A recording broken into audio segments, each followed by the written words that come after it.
আমি নিজেও মিডিয়াতে আছি, সো আমি সব জার্নালিস্টদের বলবো যে আমি একটু ভিতরটা বিষয়টা জানি, ওরও দেখি যে ও এই ব্যাপারটাতে স্বাচ্ছন্দ্য বোধ করবে কিনা, তারপর অবশ্যই আপনাদের সবার সামনে ও সহ আমি চেষ্টা করবো কথা। আপনারা আজকে কেন এসেছেন বা আপনি কি হন একটু যদি বলতেন জাস্ট সবাইকে একটু 2 মিনিট। তুমি কেন মুখের উপরে গেটটা লাগাইতেছো বারবার? একটু আটকাও চাপাও গাড়িটা সাইড করি। আমি একটু ওখানে আপডেটটা নিয়ে আগে প্লিজ। মানে একটু জাস্ট বলেন যে ওই যে জামিন হয়েছে, যে জামিনে আপনারা কতটুকু সন্তুষ্ট বা এই বিষয়ে মানে জামিন পর্যন্ত আসতে হবে এই ব্যাপারটাই তো কখনো চিন্তা করি না। এখন সন্তুষ্ট অসন্তুষ্ট এটা কি বলবো, সারা রাত ঘুমাইতে পারি না ভাইয়া।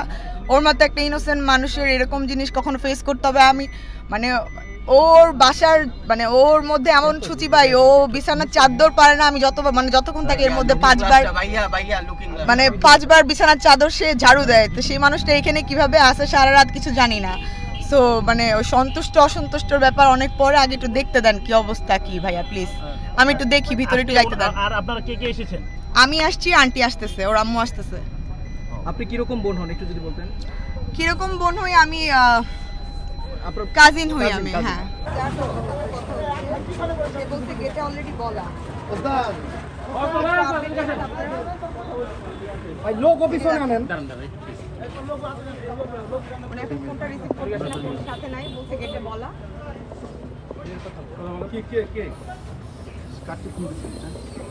ওনার নাম তো আসলে জানি না। আপনাদের আইজি ফ্রিল্যান্সার যে সে ওনাকে আমাকে রেফার করে দিয়েছে। আর সে বললো গেটে নাকি অলরেডি বলা আছে। এই যে নাম্বারটা, এই যে তার সাথে আমার কথা হচ্ছে, সে নিজেও কল করছে। ফোনটা উনি এখন ধরতেছে না, আপনারা একটু ছোট দাঁড়ান, আমি ফোন দিচ্ছি যে আমাদের আপনি এই মধ্যে একটু এই পাশে আছেন, একটু এদিকে ঘুরেন। সবাই আপনার এই পাশে একটু দেখেন। মানে হচ্ছে এই আপনারা বিরক্ত করেন না, কথা বলতে চান। আপু ওভারঅল মানে 30 সেকেন্ডে একটা বাইট দিয়ে জানো আমাদের। আপু আপনারা যে জামিন আপু ওভারঅল আপু বাবু কই? ওভারঅল 30 সেকেন্ডে একটা সামনে মোবাইল আপডেটটা বলেন। আপু তুমি কি নিতে হবে? তোমাদের কিছু আমি নিজেই আপডেট জানতে পারতেছি না, আমি নিজেই ঢুকতে জামিন পারতেছি না। ওভারঅল ওনার বিষয়টা দেখেন, আমি তো বললাম যে আমি যখন দেখবো যে ও আমার সামনে, তখন মনে করবো যাচ্ছে সবকিছু সত্য হয়েছে। আমি জেনে আসছি যে গেটে জানে, এখন দেখতেছি গেটে ওনারা জানে না। তো দেখেন এসেই তো একটা মানে